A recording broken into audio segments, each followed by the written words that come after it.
नमस्कार साथियों, good luck media news channel में आपका स्वागत है। इस वक्त हम खड़े हैं सतपुड़ा भवन के पास में और यहाँ पर एक शिकायतकर्ता हैं जो आए हुए हैं और सागर से आए हैं जो हमको पता चला है। और ये काफ़ी समय से सतपुड़ा भवन और मंत्रालय और विधानसभा में भी काफ़ी चक्कर लगा रहे हैं और कुछ कॉलेजों की जो संबद्धता का मामला है, काफ़ी बड़ा भ्रष्टाचार का खुलासा ये करने वाले हैं। तो चलिए हम बात करते हैं सुधाकर राजपूत जी से, जो कि भोपाल पहुंचे हैं और सतपुड़ा भवन में इस वक्त खड़े हैं। तो हमारे साथ में सुधाकर राजपूत जी, ये बताइए कि आप थोड़ा सा इधर आएंगे। हाँ, तो ये बताइए कि आप भोपाल आए हुए हैं, क्या है पूरा मामला? आप अधिकारियों के चक्कर भी लगा रहे हैं उच्च शिक्षा विभाग के, तो क्यों परेशान है, थोड़ा सा बताएंगे आप? एक्चुअली हमारे प्रदेश का सबसे बड़ा सौभाग्य है ये कि माननीय प्रधानमंत्री जी की शिक्षा नीति जो आई है, वो देश का पहला राज्य मध्य प्रदेश है जिसने शिक्षा नीति को लागू किया है। लेकिन उस शिक्षा नीति के लागू करने के पीछे जो माननीय प्रधानमंत्री जी के उद्देश्य रहे हैं और उनके जो क्रियाकलाप और उनका जो दूरदर्शिता रही है,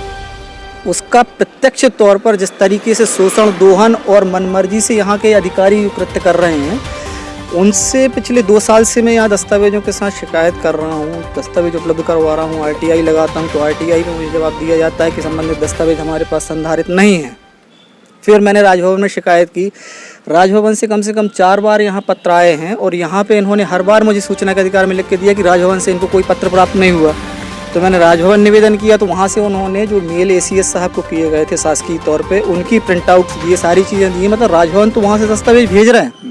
तो ये राजभवन से कहाँ आए थे दस्तावेज? ACS ऑफिस, एक्चुअली सक्षम अधिकारी वही हैं, तो वहाँ से ये कहा जाता है कि हमारे पास संधारित नहीं है। उसके बाद फिर मैंने जबलपुर में जो AD अतिरिक्त क्षेत्रीय अतिरिक्त संचालक संतोष जाटा हूँ, उनके यहाँ पे कुछ RTI लगाई थी, कुछ दस्तावेज मांगे थे, तो वहाँ से मुझे सूचना के अधिकार के तहत दस्तावेज प्राप्त नहीं हुए। तो मैंने फिर सतपुड़ा भवन में प्रथम अपील की। तो यहाँ पे SB सिंह साहब है प्रथम अपील अधिकारी, उन्होंने निर्देशित किया संतोष जाटा जी को, AD जबलपुर को, कि आप इस प्रकरण में सुनवाई करिए। तो मैंने उनको नियमानुसार पत्राचार किया, मेल किया और फ़ोन पर निवेदन भी किया। तो उसके बाद मुझे वहाँ से स्पष्ट ये कहा गया है कि हमारे पास कोई दस्तावेज नहीं है और हम कोई कार्रवाई नहीं कर सकते, हमें कोई कार्रवाई नहीं करना, स्पष्ट कहा जाता है। तो भ्रष्टाचार की पराकाष्ठा है। मतलब BEd कॉलेज और बाकी सारी चीज़ें जो चल रही हैं, उनके प्रमाणित दस्तावेज दिए हैं। इसमें संज्ञान लिया है जो हमारे यहाँ का ऑडिट विभाग है, संचालनालय, उन्होंने लिख के दिया है कि संबंधित संस्थाएं हमारे यहाँ ऑडिट विभाग के अंतर्गत नहीं आती हैं। दूसरी बात यह है कि विधानसभा में जो प्रश्न दिए जा रहे हैं कि हमारे यहाँ 12,000 विद्यार्थी पढ़ रहे हैं, 12,000 विद्यार्थियों में ताकि हम जैसे सामान्य वर्ग के लोगों को फ़ायदा मिले जो बेचारे परेशान हो रहे हैं। अधिकारी इस स्तर का भ्रष्टाचार किए हुए हैं और वो स्पष्ट कहते हैं। आज मेरी बात हुई थी, आज मेरी 3 पेशियाँ थी। 3 पेशियों में मैंने उनसे स्पष्ट निवेदन किया था लिख के कि भैया ये जो दस्तावेज मैं आपसे मांग रहा हूँ ये प्रश्नात्मक नहीं है, उसमें लिखे हुए। तब उन्होंने एक्सेप्ट किया कि हाँ प्रश्नात्मक नहीं, लेकिन हमारे पास नहीं, हम क्या दे दें? वो कहते हैं सतपुड़ा भवन कार्रवाई करता है। सतपुड़ा भवन ने लिख के दिया है कि हमारे यहाँ से नहीं होती, शाखा 3 से होती है। शाखा 3 हाथ खड़े करे बैठी है कि हमारे पास कोई दस्तावेज नहीं है। अब इन सब तथ्यों को लेकर हमने विधानसभा प्रश्न भी लगा, विधानसभा में भी गोलमोल जवाब। मतलब विधानसभा में जो दस्तावेज दिए गए हैं, आप शासन की निकृष्टता देखिए कि जो दस्तावेज सबमिट किए गए हैं उनमें आवक जावक नंबर नहीं है, उसमें दिनांक नहीं है, उसमें जिसके हस्ताक्षर है उसकी सील नहीं लगी है पदनाम की। तो संवैधानिक तौर पर वो दस्तावेज यदि कोई कोर्ट में पेश करे तो उसको तो फर्जी माना जाएगा। या फिर आप ये आदेश पारित कर दीजिए कि नहीं, आपकी मनमर्जी है, आप जो भी दस्तावेज दो हम उनको वैलिड घोषित करेंगे। तो सामान्य जनता कहाँ जाए? भ्रष्टाचार अधिनियम के अंतर्गत आपने इतनी एजेंसीज खोल रखी हैं, कहीं कोई कार्रवाई करने वाला नहीं है। कायदे से जो उत्तरदायित्व तो जिन लोगों का, वो खुद आंख बंद किए बैठे हैं। अच्छा, ये बताइए कि संबद्धता कौन देता है? देखिए, विभाग सतपुड़ा विभाग संबद्धता के लिए ये है कि हमारे यहाँ जितने भी निजी विश्वविद्यालय हैं उनके लिए PURC का गठन हो चुका है। PURC के बाद जो शासकीय विद्यालय है, महाविद्यालय हैं और विश्वविद्यालय हैं, पारंपरिक विश्वविद्यालय हैं, उनकी संबद्धता संबंधी सारे उत्तरदायित्व उच्च शिक्षा विभाग के सतपुड़ा भवन सचिवालय के हैं। तो ये कौन है उच्च शिक्षा विभाग में, कौन अधिकारी हैं? देखिए, उच्च शिक्षा विभाग में इन्होंने एक शाखा 3 संबद्धता के लिए शाखा 3 विश्वविद्यालय शाखा गठन कर रखा है और एक CCCL बना रखी है। तो ना तो CCCL कोई रिस्पॉन्सिबिलिटी ले रही है, ना धीरेन्द्र शुक्ला का इसमें क्या? धीरेन्द्र शुक्ला का इसमें यह है कि धीरेन्द्र शुक्ला जी को अधिकार नहीं है फीस निर्धारण करने के। निजी विश्वविद्यालयों के, निजी महाविद्यालयों के या किसी भी संस्था के, उसके लिए AFRC और PURC गठन शासन कर चुका है। उसके बाद भी कतिपय कुछ संस्थाओं के हजारों विद्यार्थियों की फीस का पैसा और छात्रवृत्ति का पैसा मिलजुल कर खा रहे हैं ये लोग। 15 साल से बैठे हुए हैं भाई साहब इसी पद पे, बल्कि वो डेपुटेशन पे आए हुए हैं या ट्रांसफर पे आए हुए हैं, जिस भी पद पे आए हुए हैं उनका मूल पद ये नहीं है, ये प्रतिनियुक्ति पे आए हैं। हाँ, तो प्रतिनियुक्ति पे हैं, 15 साल से इसी पद पे बैठे हुए हैं। तो ये किस तरीके से ऐसी कार्रवाई करी जा रही है? क्योंकि जिसको प्रशासन जब आशीष उपाध्याय जी हमारे यहाँ पे प्रमुख सचिव उच्च शिक्षा थे, तो उन्होंने एक आदेश पारित करवाया था, विजय सिंह साहब के साइन से लिखा हुआ था कि अकादमिक व्यक्ति कभी भी प्रशासनिक कार्य नहीं कर सकता। तो ये तो एकेडमिक हैं, इनको प्रशासन की ABCD नहीं आती। जो IAS आए हुए हैं उनको फाइलें देखना चाहिए। मेरी जो आयुक्त साहब हैं निशांत बरवड़े सर से उनके सामने मेरी बात हुई, उनको मैंने सारे दस्तावेज रखे, उन्होंने SB सिंह साहब को निर्देशित किया कि इस पर कार्रवाई करो।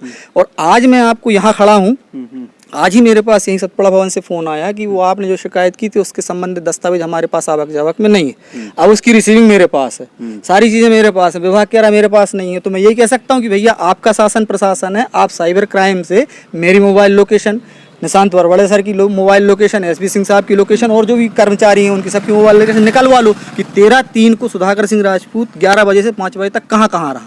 नहीं तो कहीं ना कहीं ये भ्रष्टाचार को बढ़ावा देना है या छुपाने की कोशिश कर रहे हैं, गलत हैं तभी भाग रहे हैं और तभी ये चीज़ें घुमावदार जवाब दिए जा रहे हैं। आप अब ये बताइए कि अगर आपकी यहाँ समस्या का समाधान नहीं होता है तो आप क्या करेंगे उसके बाद में? देखिए, मैं सबसे प्रथम धन्यवाद देना चाहता हूँ इस देश की राष्ट्रपति महोदया जी को, जिन्होंने कि मैंने दस्तावेजों सहित संपूर्ण जानकारी, प्रमाणित दस्तावेजों के साथ जानकारी दी थी।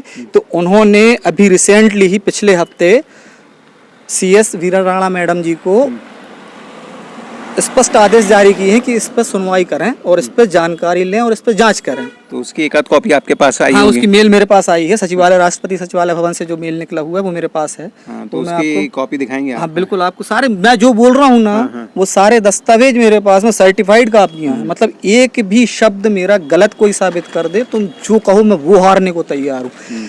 मतलब आप देखिए, नरसिंह घोटाला जो हुआ है, नरसिंह घोटाला से 1000 गुना बड़े घोटाले हो रहे हैं।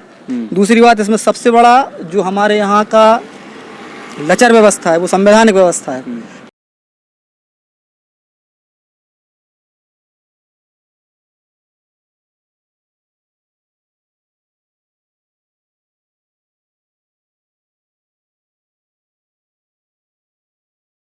आप न्यायपालिका में चले जाइए, आपकी सुनने वाला कोई नहीं। स्पष्ट कह रहा हूँ, मुझसे मेरे वकीलों ने कहा है आप 50 लाख रुपए दो, हम स्टे दिलाते हैं, आप 50 लाख रुपए दो, हम ये करते हैं। और मतलब आप ये सोचिए, एक संस्था है, उस संस्था ने फर्जी दस्तावेजों पर स्थगन आदेश लिया।